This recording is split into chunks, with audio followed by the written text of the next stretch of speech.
Le langage de Dieu. Vous pouvez avoir des titres, mais sans le langage de Dieu vous êtes zéro. Le langage de Dieu c'est une marque, c'est une empreinte que Dieu met sur chaque Simon-Pierre, à tel point que ce dernier peut se cacher, peut étouffer son identité, mais le langage de Dieu exposera sa vraie identité. Même devant les inconnus, ils peuvent directement que tu étais avec Jésus partant de ton langage. Je suis venu te parler de quelque chose que tout chrétien doit avoir. Il est possible que tu manques certaines choses, mais ne faut jamais manquer le sceau de Dieu. Oui, ne faut jamais manquer le témoignage de Dieu. Quoique Pierre pouvait se cacher, il pouvait étouffer son identité, mais le langage finira par démasquer qu'il est de Dieu.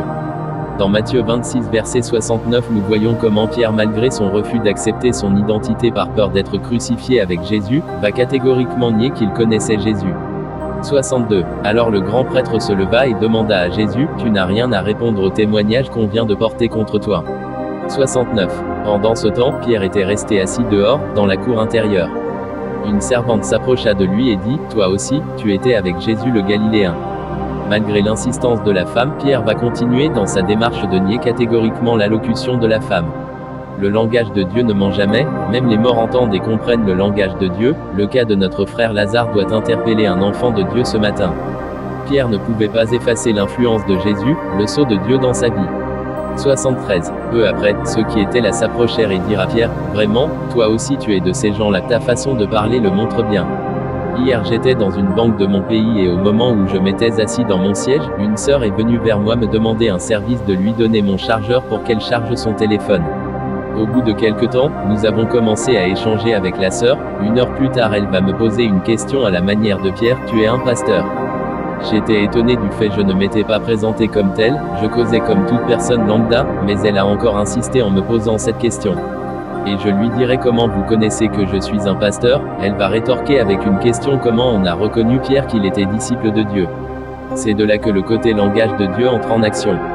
Le langage de Dieu est capable de te sauver là où aucun homme souhaite te garder en vie.